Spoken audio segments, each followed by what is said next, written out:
Македонска пошта се вклучува во хуманитарната акција за прибирање донации за населението од Тетовско.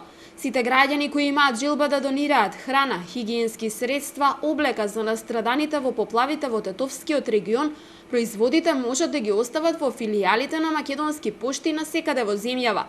Прибирањето на донациите ќе се реализира во следните денови, заклучно со 15 август. Дистрибуцијата потоа ќе ја извршат екипи на Црвениот крст во соработка со Македонска пошта.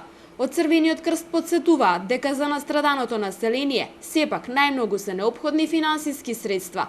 Граѓаните и фирмите кои се во можност можат да донираат на отворената жиросметка за донации или пак со повик на телефонските броеви на трите мобилни оператори да донираат по 100 денари. Во изминатиот период, неколку поголеми фирми донираа за настраданото население во Тетовско, но според Црвениот крст, прибирањето на донации се уште трае.